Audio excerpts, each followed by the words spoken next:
Kings Hawaiian will leave RFK Racing and join Joe Gibbs Racing in 2025 to sponsor Denny Hamlin. Kyle Busch is in a contract year with Richard Childress Racing, and Chandler Swift will attempt to qualify for the 2025 Daytona 500 with Garage 66. What's going on, guys? It's Daniel, and welcome back to our video. We got some NASCAR and other motorsports stories discussed here today on the channel. Let's go ahead and just jump straight into those really quickly. We're first going to take a look at a ton of paint schemes that have been revealed over the course of the last couple days. Let's go ahead and just jump straight into them. The first paint scheme we're taking a look at is Bubba Wallace's 2025 Lido scheme that we'll see at the Busch Clash. I gotta say, not a big fan of this one. This is a pretty big downgrade from the one they've had the last couple of years. I don't think it looks good. It looks way too plain. We'll see what Bubba can do in this scheme. The next paint scheme we're taking a look at is Timmy Hill's 2025 unit scheme that we'll see in 4 races in 2025. Not much to say other than fact it kind of looks similar to the one they had in 2024 and 2023, but sometimes keeping it the same, there's nothing wrong with that. It does look okay. The next paint scheme we're taking a look at is Corey Heim's 2025 Safe Flight scheme that we'll see throughout the 2025 season. This is also a pretty big downgrade from last year's scheme. I feel like that they really never needed to change the old school black and white look on the car. The black and white look and the red stripes on the car really made a lot of sense. This is a massive, massive downgrade in my opinion from Tricon Garage. I know he's going to be contending a lot in this car. I'm just not a big fan of this scheme.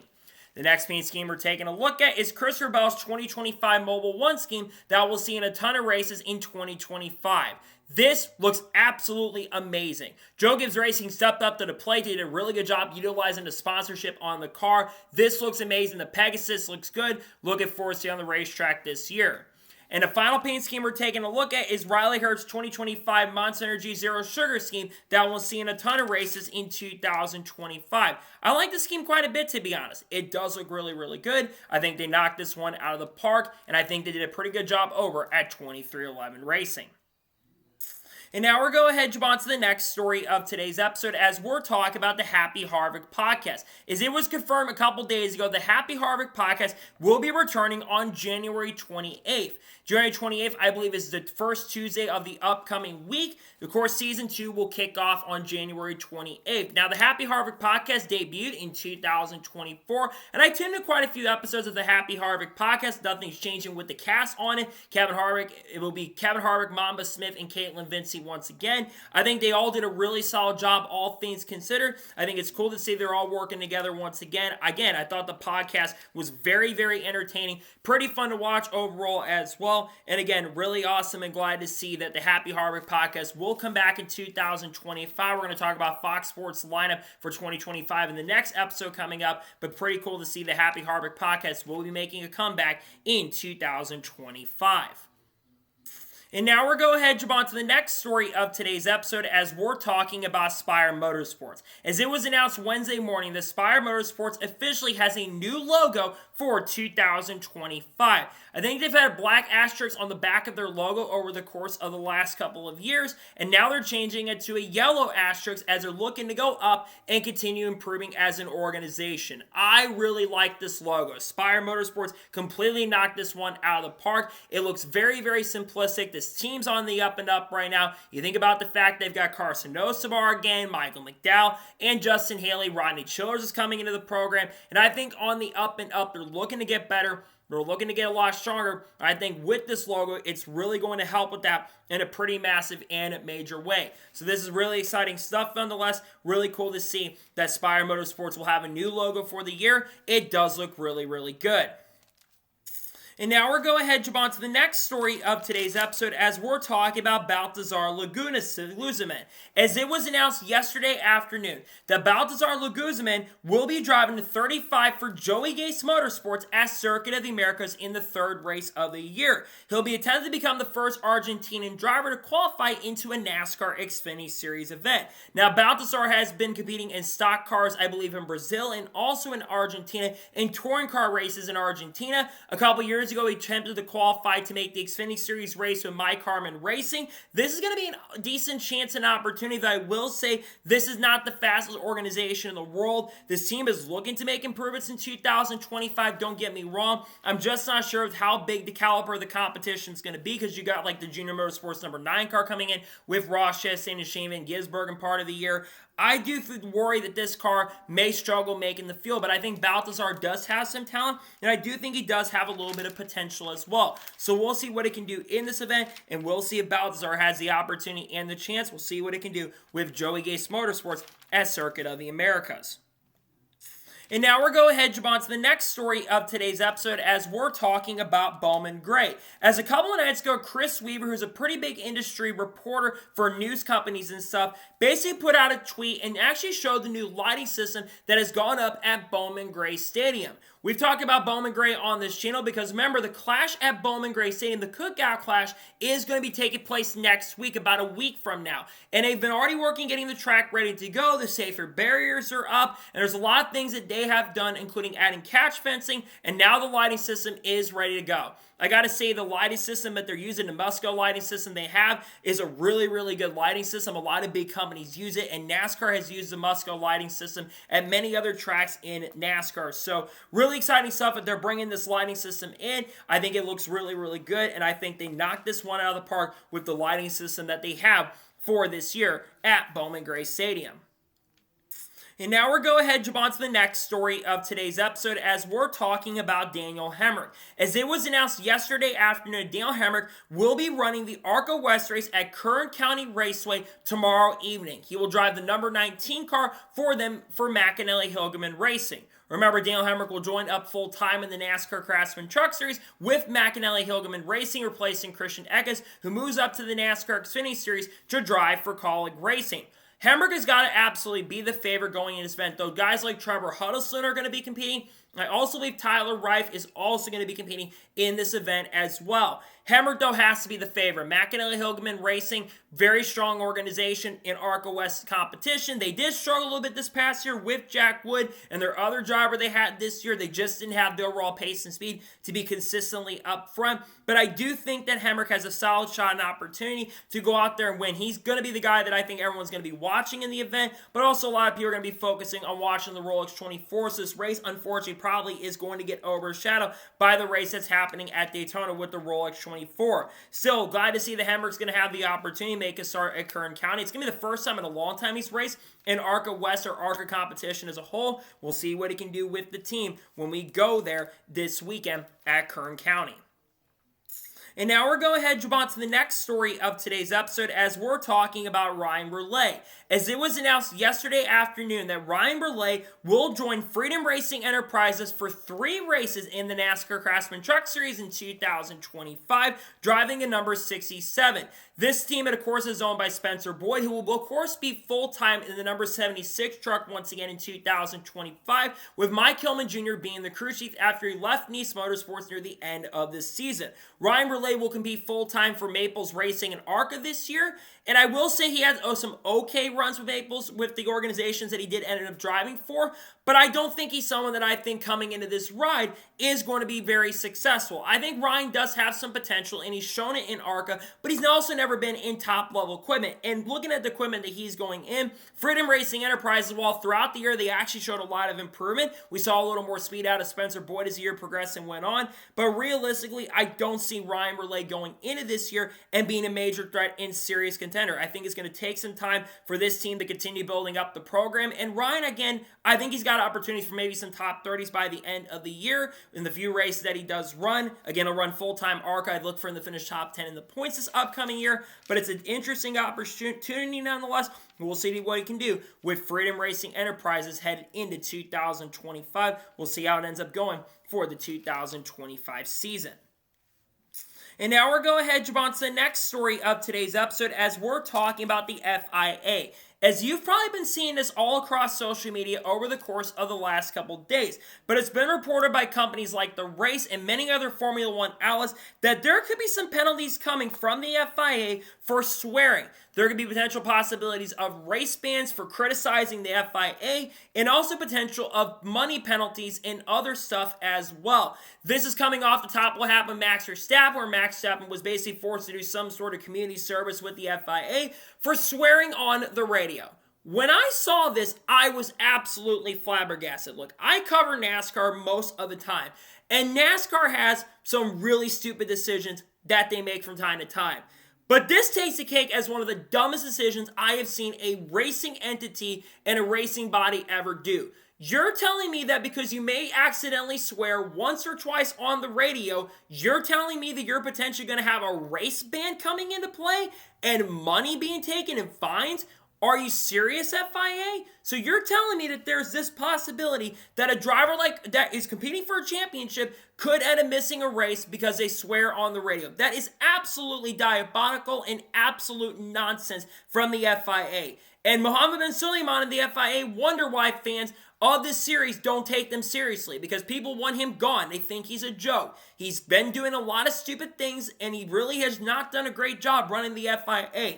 It frustrates me seeing stuff like this because I know Formula One has so much potential to grow, but when you see stupid nonsense like this, you get absolutely pissed off and absolutely frustrated, and you get tired of the BS that these organizations are doing. I think it's a dumb decision that there could potentially be penalties coming in the way if you swear, because I think it's just stupid. If you criticize the FIA for something stupid they do, which you should have the right to do it, I don't think that there should be penalties coming for that. I think it's diabolical, and I think it's really stupid what they're doing, but it doesn't shock me or surprise me, considering the fact it is the FIA, and they've done a lot of dumb things over the years, in my honest opinion.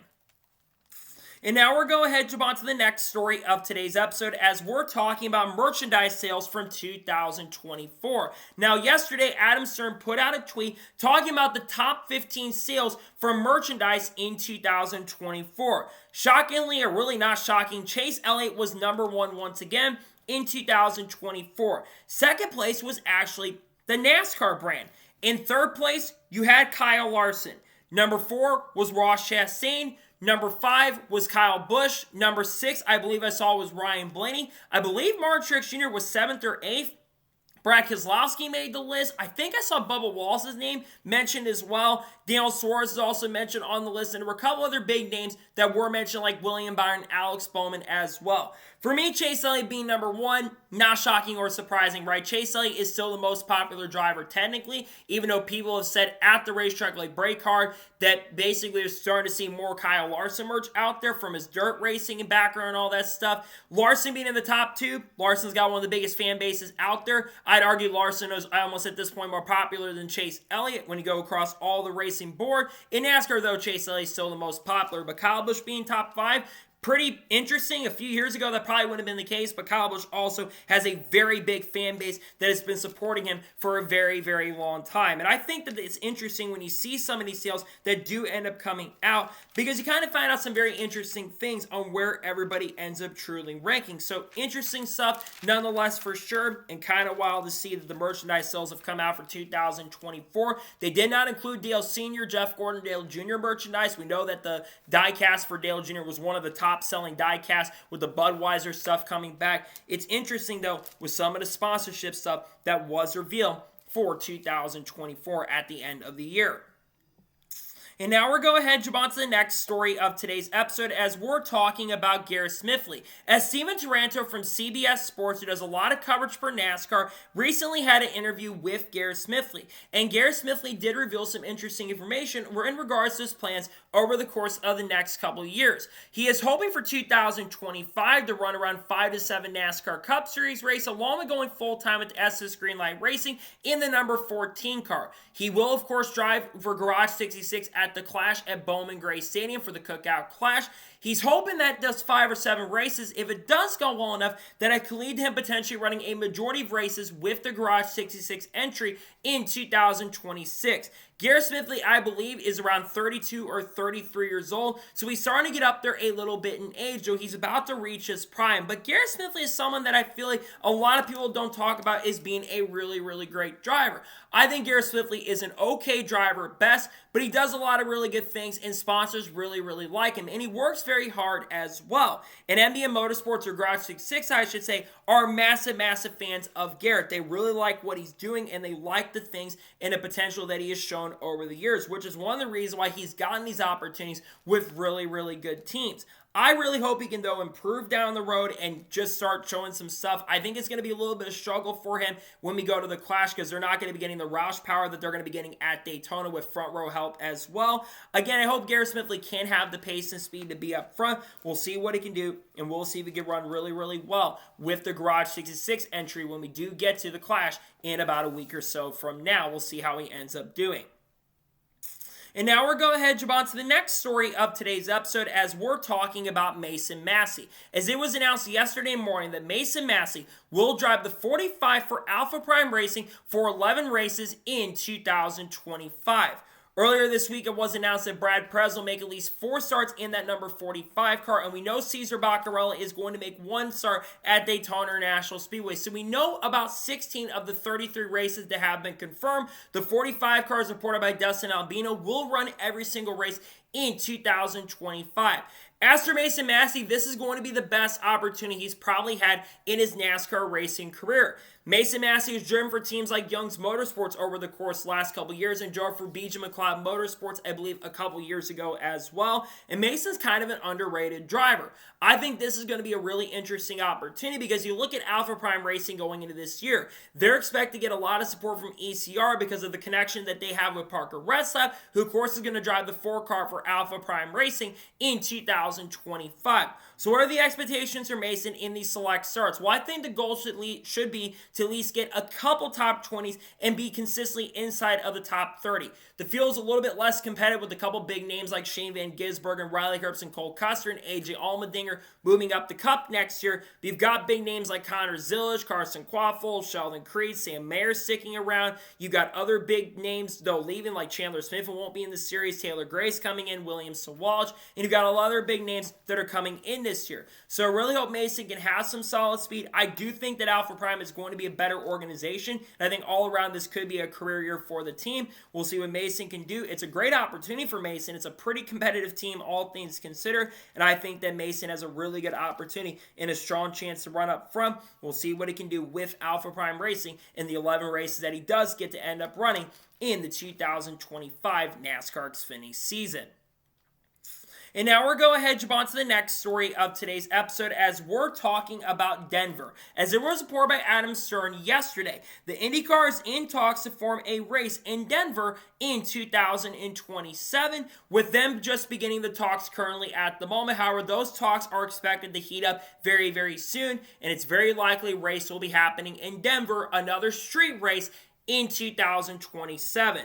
Now, recently, we're going to be having a race that's going to be happening in Dallas. Of course, this will be placing the race from Texas Motor Speedway. There was talk about trying to get Texas back on the schedule for 2025, but that did not end up happening. Instead, there's going to be a street race in Arlington, Texas, which is in the Dallas-Fort Worth area. And now they're looking to go to that Denver market. Now, one big thing to know, if I'm not mistaken, I think there's a pretty major company that's based off at Denver. I think Arrow, which of course has major association with the McLaren brand, they have really big association with Denver. They're from the Denver area with their base in the U.S. So this doesn't really surprise me or shocking that they're talking about Denver.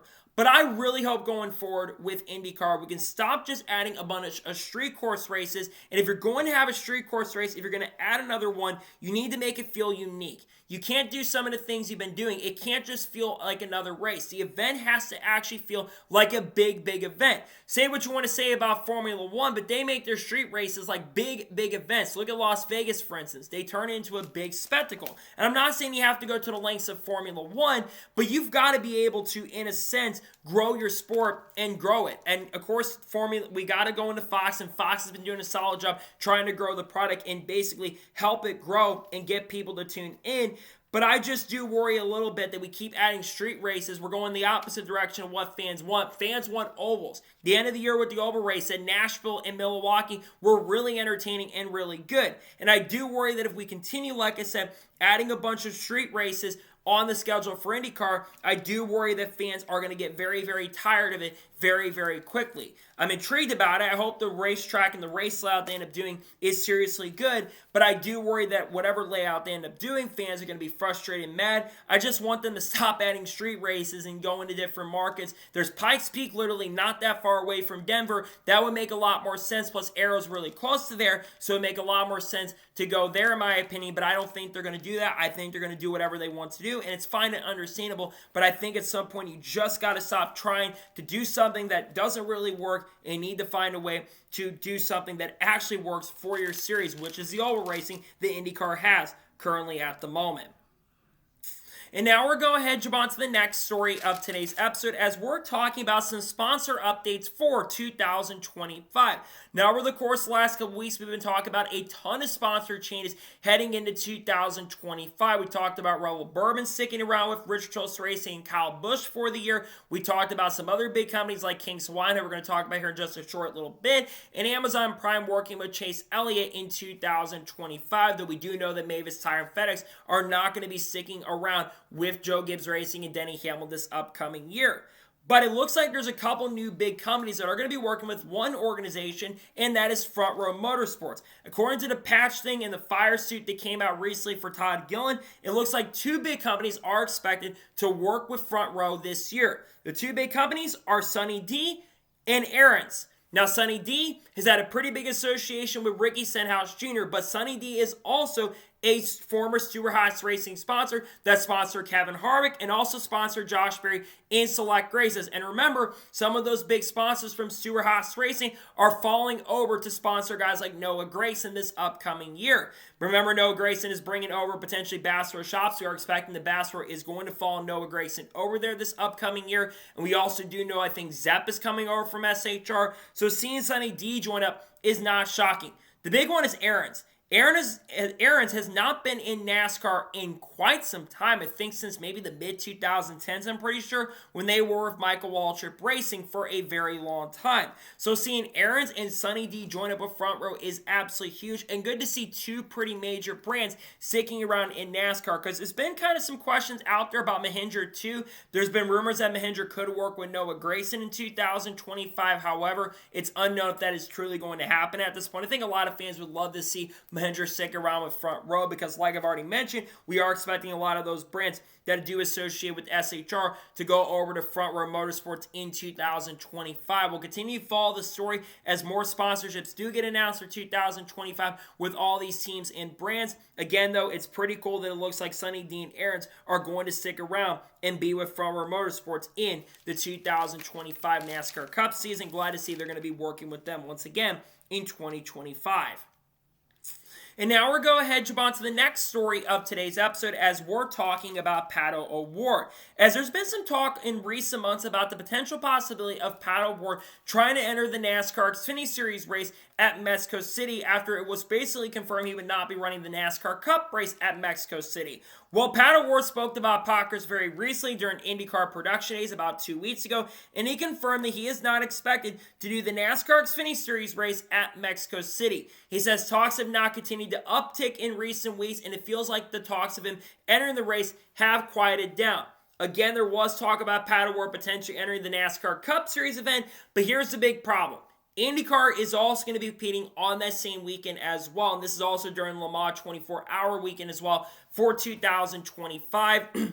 Basically, the IndyCar Series has moved around a lot of their dates, and Gateway Worldwide Technology Raceway is going to be happening on that same weekend. And the Gateway race is going to be starting pretty much at exactly the same time as the NASCAR Cup Series race at Mexico City. So that is really, really unfortunate. It would have been really cool to see Pato O'Ward have the chance and opportunity to maybe run in the NASCAR Xfinity Series of Hendrick Motorsports. We do know that the number 17 Hendrick car is expected to be back on the racetrack in 2025. We talk about that in the second video later today. But I think it would have been really cool to see Pato O'Ward have the chance and opportunity to be in a really competitive car in Xfinity competition. Pato's been open to running NASCAR in recent years, and I think especially with the tie-in that McLaren has at Hendrick Motorsports with the IndyCar stuff and the Indy 500 stuff, that would make a ton of sense to happen. But unfortunately, like I've already mentioned and said, it doesn't seem like it's going to be happening at this time. And again, that's really, really unfortunate. It would have been pretty cool to see Pato O'Ward come down and race in Mexico City, be with a pretty competitive team, all things considered, because the 17 car picked up a couple victories with Chase Elliott and Kyle Larson last year, and nearly won some races with drivers like William Byron and Alex Bowman last year as well, and Boris Said was decently competitive in that equipment as well. So I'm excited to see what happens for Pato O'Ward, though, in IndyCars. I think he's going to be super competitive in IndyCar this year. But again, I am disappointed to see that he won't be competing at the Mexico race. I think it'd been pretty fun for him to have the chance and opportunity, but like I've already mentioned and said, it doesn't seem like it's going to be happening right now, and it's really disappointing to see that he won't get the chance and opportunity to compete in the NASCAR Xfinity Series race at Mexico City in 2025. Really disappointing stuff. And now we're going to head on to the next story of today's episode as we're talking about the option tire. As it was announced yesterday afternoon that the option tire that NASCAR has had in multiple different races will be used at Phoenix Raceway. There will be 2 sets of different types of compounds of tires that they are going to use at Phoenix Raceway. Depending on the success of how good the tire is at Phoenix Raceway, they could end up using it in the championship race as well. All teams will have 8 sets of tires throughout the weekend. I believe 6 sets of primary tires and 2 sets of option tires. You are required to qualify on the primary tires, and all 4 tires have to be the same. So you can't have just 2 sides that are primary tires and 2 sides that are option tires. You got to have both. Every single tire, all 4 tires have to basically be the same. You can't mix and match throughout the event, which I think makes a lot of sense. I'm really glad to see the NASCAR at least, and I'm giving them a thumbs up on this, I'm glad to see the NASCAR realizes that the racing at Phoenix just has not been very, very good. And really, let's be real, especially in the next gen era, especially for the championship race for that matter, the racing generally has not been very, very fun to watch. And I think they realize they've got to do something to make the racing product a lot better at the track. And while I don't think this is going to be an absolute perfect fix to the racing at Phoenix, this is a step in the right direction to try to make the racing a little bit better. Because if you have a soft tire at Phoenix, it's going to potentially lead to more drivers and passing opportunities. It is super, super difficult to pass at Phoenix, and except on restarts, of course, where I think on restarts, it's very, very easy to pass. But you've got to do something about the racing product getting a lot better at this track, because the racing product, like I've already mentioned and said, has really, really suffered over the course of the last few years, really has struggled since they've opened up this track in 1988 with just a few races being very, very good. But having an option tire to be there to make the racing product, at least hopefully to try to make it a little bit better, I think, like I said again, is a major, major step in the right direction. So a big thumbs up for me. Glad to see they're doing this. Hope it can lead to better racing product because the tires really don't fall off for whatever reason at Phoenix. Hopefully the racing can be really solid and very, very good when we do go to Phoenix Raceway in the spring, which is the 4th race of the year, so only about a month from now at this point. Hopefully the racing can be very, very good at the track when we get out there in March. And now we're going ahead and jump on to the next story of today's episode as we're talking about NASCAR 25. As we had our first major, major announcement in regards to the NASCAR 25 video game for 2025, which will release in quarter 3 or 4 of this year. For the first time in the series history, there will be 4 series in NASCAR 25. The NASCAR Cup Series, the Xfinity Series, the Truck Series, and ARCA will all be featured in the NASCAR 25 video game. Cup, Xfinity, and Trucks being in there, not a major shock and surprise. The big one for me is ARCA. ARCA, if I'm not mistaken, has not been represented in a NASCAR video game, even going all the way back to the EA days in the early 2000s. So this is absolutely huge. Now, Steve Myers, who of course is the president of iRacing, did say that if any team wanted to be involved in this game, to reach out to him in the DMs. And according to what Steve Myers did say yesterday, around 30 to 35 teams have confirmed in the Xfinity Series, the Truck Series, and ARCA that they are looking to be in the game. Now, every single NASCAR Cup Series team that is part of the RTA, they're already guaranteed into the game regardless. But the big thing is that this will create an in-depth career mode because you can start all the way in ARCA and move your way up. And the big thing I noticed from the release from iRacing is that there is going to be a backyard garage feel. Kind of very similar to Dirt to Daytona when that game came out. There was basically that garage feel that you had back in that game. And Dirt to Daytona is still regarded as one of the best video games to ever be released. When I see stuff like this, I do get very, very excited. But I'm going to temper my expectations just a little bit. I hope that this game is very, very good. And the things that they're doing and what they're doing, iRacing is, I gotta say, it's a step in the right direction that they continue to announce new things. But one thing that does worry me, and I hope it does come out soon, is we have not really seen any gameplay yet for the game. And remember, the game is coming out in September. I would like to see some gameplay to kind of give a little bit of indication, because when 21 Ignition came out, there really wasn't much gameplay at all. So I really, really do worry about that they haven't released any. Now, I would also expect there probably is going to be some stuff coming out from the Daytona 5. Around the Daytona 500 week is when I do expect that more information will come out for the NASCAR 25 video game. But there's a lot of hype around this game, and I do want people to understand, I want you all to be excited about this game too. I just worry about some of the things that are coming out about the game right now, but also I am very positive, but I also want to keep my expectations kind of a little bit down, so I'm not disappointed when the new game comes out. But what they're doing right now is a big step in the right direction, and I like some of the things that they're doing currently at the moment for the NASCAR 25 video game. I hope this game is good, and I really hope fans can be happy, and the game can be really good for the fans playing it for the first time. But it's also cool to see we'll get to play as people like Amber Balkin, Pratt, Sonny Breidinger, Brendan Butterbean Queen, Isabel Robusto in the game, you name it, people from Tricon Garage, like Gia Rosario, all those good people in the game. Pretty cool also see that ARCA will get the representation that I think it does deserve, also, by the way, in my opinion. And now we're going ahead and jump on to the next major story in today's episode as we're talking about Kyle Busch once again. Now, over the course of the last couple of weeks, we have talked about Kyle Busch quite a bit on this channel. Basically, a day or so ago, the NASCAR Twitter account and the Instagram account as well put out a tweet basically saying that Kyle Busch is ready for year number 20 fun and ready for the 2025 season. Kyle Busch is looking for redemption in 2025, as unfortunately did for the first time as a full-time driver in NASCAR Cup competition. After 19 years in the sport, he had his first winless season as a full-time NASCAR Cup Series driver after having the longest streak of winning seasons in a row. There's also a lot of talk about Kyle Busch's future for 2025 or after the 2025 season. Kyle Busch is going to be in a contract year with Richard Childress Racing. And if the team struggles like RCR has done over the last year or so, because RCR, let's be real and honest, they were absolutely horrendous in 2024, and they just struggled. Yes, Austin Dillon got that win at Richmond, but for most of the year and season, the cars were just not up to snuff and not up to par, and it was just a terrible season for the team as a whole. And Kyle Busch had some really good bright spots in the second half of the year. They showed a little bit of improvement in performance, but let's be real and honest, the team was just not up to snuff and up to par compared to where they were in 2023 at the start of the year, where Kyle Busch actually looked like a legitimate championship threat and a legitimate championship contender.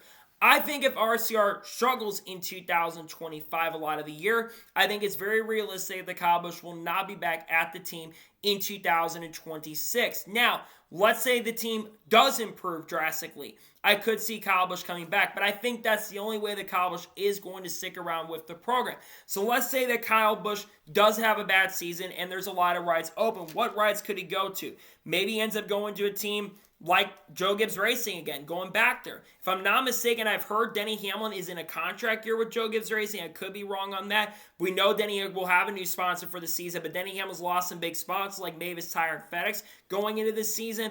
And I do think that Denny Hamlin is distracted by a lot of things currently at the moment right now. On top of that as well, there's not really a lot of good young Toyota development that is coming up through the ranks at this particular point, which is why I think that Kyle Busch going back to Joe Gibbs Racing down the road would make a lot of sense. But also, you could go to another team like Spire Motorsports. Let's say that Hendrick Motorsports decides to replace Alex Bowman for whatever reason with a driver like Justin Neely or Carson Osbar, though I will say that Alex Bowman should not be replaced. I don't see Kyle Busch going back to Hendrick. 20-11 could be an option over there, but Bubba Wallace is signed for multiple years. Reddick is signed pretty much for most of his career at this point. And Riley Herbst, I believe, is under contract through 2026. And there's some other teams out there like Front Row, but I don't think that's an option. I mentioned RFK Racing as a possibility, and I'll throw Kaulig Racing out there too, as Kaulig Racing does have a big association with RCR. But I look for Daniel Suarez may be a candidate for that seat if Suarez loses his ride to Connor Zilic, who I think could be in the Cup Series in some way, shape, or form in 2026 on a full-time basis, as he will make his NASCAR Cup Series debut at COTA with the Trackhouse Racing team. I think it's going to be very interesting to see how things work out for the team and organization in 2025. We'll see how things go for the team. I think Kyle Busch definitely wants to get the season turned around. He did have a solid Chili Bowl Nationals debut. Hopefully Kyle Busch, though, can have a little bit of a turnaround and the team can show a little bit of improvement headed into 2025. And now we're going ahead, jump on to the first of two major stories in today's episode as we're talking about Chandler Smith. As it was officially announced yesterday afternoon that Chandler Smith will attempt to qualify first ever Daytona 500 in 2025, driving a number 66 car for Garage 66. Remember, originally it was announced that Mike Wallace was going to drive the number 66 car for MBM Motorsports, also known as Garage 66, in early January. However, NASCAR did deny Mike Wallace the opportunity to run this year's Daytona 500 because one, Mike Wallace is around 65 or 66 years old, but second, Mike Wallace has not been active on a NASCAR Cup track in a very long time. The last time Mike Wallace competed in the NASCAR Cup Series all the way back in 2015 when he attempted to qualify for the Daytona 500 and actually ended up making it, but of course he'll turn 66 in the middle of this year in early March. He was denied because of the inactivity being involved in the sport.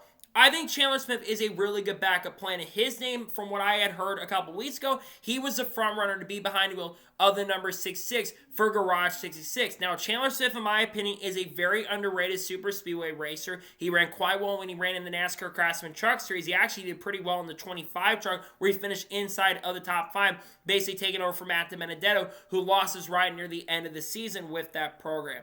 I think that the 66 team is going to have some help. I have heard that Front Row may be involved with this program. And if Front Row is involved in the 66 car, I think this car does have a decent chance and opportunity then to make this year's Daytona 500. However, the field for this year's Daytona 500 for the open cars is completely stacked. You, of course, have Justin Allgaier, who's going to drive the 40 car for Junior Motorsports, who's going to be getting a ton of support from Hendrick Motorsports, and they're going to be helping a lot with the Hendrick engines as well. You've got Mark Truex Jr., who's driving the 56 car for Tricon Garage, who will be getting a ton of support from Joe Gibbs Racing. You've got Jimmy Johnson, the 84 team from Legacy Motor Club. You've also got other teams like NY Racing entering in the 44 car for JJ Yeley. You, of course, are expecting to have the 15 car for Rick Ware Racing show up, and that's going to be driven by Corey LaJoie. And you've got Elio Castroneves, who's going to be driving the 91 car for Project 91. And, of course, he has some other big teams showing up that haven't been announced at this point. There's potential possibility of like a front row fourth car, though I don't think that's happening at this point with Chandler Smith going over there. Austin Hill, I have heard his name mentioned as a possibility for going to Daytona 500, but I'm not sure if RCR is fully entering a car for this year, though we do know that the 33 car will be showing up on the NASCAR Cup Series track. So I think that if they have the Yates support that they're really going to have, I think they've got a decent chance and opportunity to make this year's Daytona 500. But again, like I've already mentioned and said, the Daytona 500 field for 2025 on the open entry list is absolutely completely stacked. And I think that's going to hurt this team a little bit. But then again, I do think this team has a very, very great opportunity to lock their way in this year. Because Fords, we know, have been super, super fast. Though I do look at Daytona 500 qualifying day, and I look at the Chevrolets to be the strongest. I look for the number 40 car for Justin Allgaier to be the favorite to get in on speed. In fact, I would not be surprised or shocked if that Junior Motorsports car does end up, in fact, winning the pole for the Daytona 500. And then, of course, you do have the 91 for Trackhouse, who also could end up making it on speed as well. You think about Chandler Smith, though, right? A few months ago, we didn't even know if Chandler Smith was going to have a ride at all because he lost his ride with Joe Gibbs Racing at the end of last year. Now, he's going to have the opportunity to go full-time with Front Row in the Craftsman Truck Series, most likely with the number 34 team. That's the number we're hearing is likely he's going to end up using in 2025. And I think Chandler Smith will be a legit championship threat with that team in 2025. His biggest threats are Corey Heim, Caden Honeycutt, and his teammate Lane Riggs going the year, along with Daniel Hemrick and Raja Karuf as well. And then, of course, he's going to have the opportunity to try to qualify his first Daytona 500. He tried to go qualify for the Daytona 500 2023. They had issues warming up the car, getting on the racetrack. And then, of course, it just was a complete disaster as I think Chandler got caught up in a track crash started, I believe, by Travis Pastrana, who just didn't have the pace and speed at the end of the day to get in. I think this time around, they have a decent shot and opportunity to lock their way in. And I look for this 66 team to be very, very competitive. I think that they're going to look to be much stronger. I actually have more faith and confidence with Chandler Smith being behind the wheel of this car than I did with Mike Wallace. As much as Mike Wallace was a really, really solid super speedway racer back in his day, it's been a long time since he's been competitive, and I don't want these guys that are in their mid-50s and 60s showing up to the track who have not been active for a very, very long time. That's one of the reasons why Carl Edwards didn't get the opportunity to drive this car, because Carl Edwards hasn't been active in almost a decade, despite the fact people thought that he was going to be behind the wheel a few weeks ago. That's obviously not happening. But again, going back to Chandler Smith, this is a really good opportunity for Chandler, and I think he will have a decent shot and opportunity with the equipment to make this year's Daytona 500. So we'll see what happens, and we'll see how this team can be competitive, and we'll see if Chandler Smith can lock his way into the 2025 Daytona 500 with Garage 66. And now we're going to go ahead and jump on to the final major story of today's episode as we're talking about King's Hawaiian. As it was officially announced yesterday that King's Hawaiian will leave RFK Racing and join Joe Gibbs Racing in 2025. They will sponsor Denny Hamlin for 4 races in the 2025 season. I believe I saw Dover. I think New Hampshire was another race they're going to sponsor Denny Hamlin, and they'll sponsor 2 other races throughout the 2025 season. They also are going to be an associate sponsor for most Joe Gibbs Racing drivers like Ty Gibbs, Christopher Bell, and Chase Briscoe, and they'll also be associate sponsor for Denny Hamlin throughout the whole entire 2025 year. Obviously, this isn't a big shock and surprise. I did a video covering this on this channel yesterday, and we have been hearing that King's Hawaiian was not going to be back with RFK Racing in 2025. A big reason for that was because of Kroger coming in to sponsor RFK for every single race in some sort of capacity throughout 2025 when they'll sponsor Priest, Keselowski, and Chris Buescher, and Kroger and King's Hawaiian have a conflict of interest. We were kind of wondering where they were going to be going, though, in 2025, as we didn't know exactly which team came to. But then I kind of thought about it, and Joe Gibbs Racing made the most sense as the most likely team to pick up the sponsorship. And it's really good for Denny Hamlin as well. Like I mentioned a little bit earlier in this episode, FedEx is no longer existing with Joe Gibbs Racing. They had sponsored Denny Hamlin for 14 races in 2024, and Mavis Tire sponsored Denny Hamlin for around 9 or 10 races also in the 2024 season. So while there still is a major gap of races that Denny Hamlin is going to be needing to sponsor for the year, this is good to see that a big sponsor like King's Hawaiian is coming in to work with Denny Hamlin and Joe Gibbs Racing this year. Speaking of Denny Hamlin, we talk about his future quite a bit here because I do worry about Denny Hamlin's future in the NASCAR Cup Series. Denny Hamlin, I have heard, maybe in a contract year with Joe Gibbs Racing. This contract could technically go through 2026. Having a sponsor come like King's Hawaiian in is really huge for Denny because it's confidence that a sponsor really wants to work with the team. And I do think that it's good to see that they are going to be sticking around in the sport because there were questions whether they were going to come back in to the sport this year, especially with them leaving RFK. But it's great to see that King's Hawaiian will have the opportunity to work with a driver like Denny Hamlin. Again, Denny Hamlin's going to have a lot of pressure going into 2025. He won't have Chris Gabehart in his ear throughout race. Now, Chris is still going to be working with the team as a whole and helping with a lot of steps, which I think will help Denny Hamlin somewhat. But Denny Hamlin is starting to get up there in age. By the end of 2025, Denny Hamlin will be 45 years old. He is the oldest active full-time NASCAR Cup Series driver currently at the moment. And around the age of 45, most drivers start falling off a cliff in performance. And I feel like the age gap per peak performance is even getting a little bit younger, with the field starting to get a little bit younger as well. So there is definitely some questions about whether Denny Hamlin is going to stick around long-term in the sport. He could go part-time in 2026 in a 42311 car, which is certainly possible. Take the 11 with him. That's why I kind of tie in Kyle Busch a little bit, right? Because I think there's a chance that Kyle Busch could end up in some way in crazy shape or form. Could end up finding his way over at Joe Gibbs Racing. But I think sponsorship is going to be the big key thing, right? If Kyle Busch was ever to come back over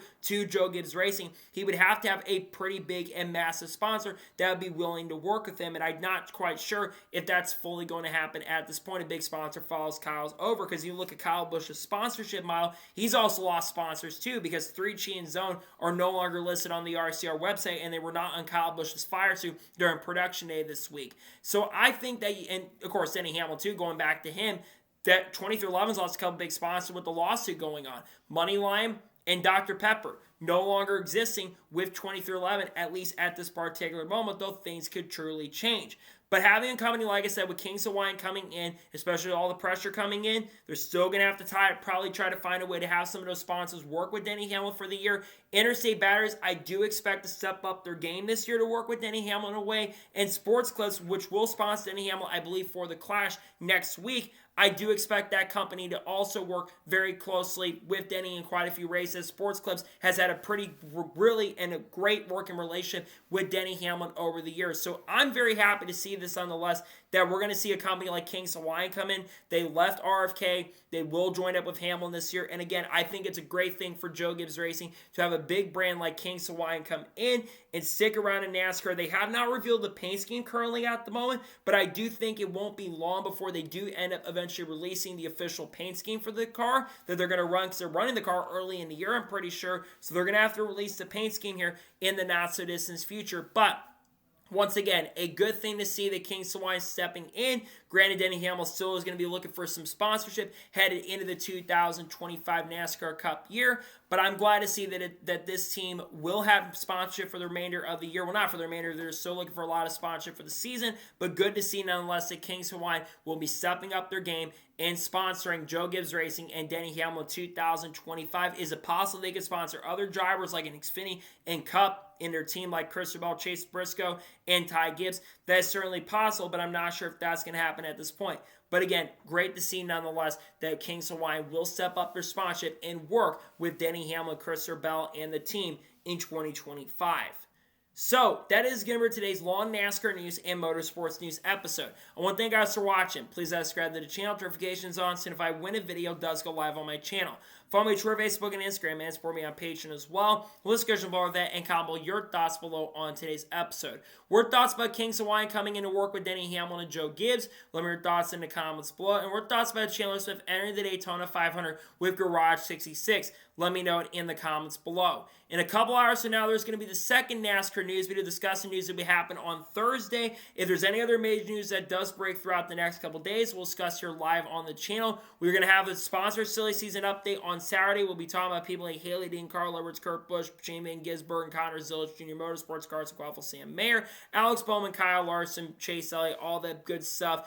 And, of course, Chandler Smith, Eric Almirola, you name it, too. We'll have the review for the Rolex 24 coming out on Sunday. And on Monday, we should have a NASCAR news video dropping. And Tuesday is going to be the entrance for the the Cookout Clash, And we'll also have content people like Cletus McFarland, Matt Benedetto, Frankie Muniz coming very soon on the channel. So anyways, like I said, I want to thank you guys for watching today's episode. And I'll see you guys next time for more great, awesome NASCAR content and other motorsports content on the channel like this. Take care, everybody.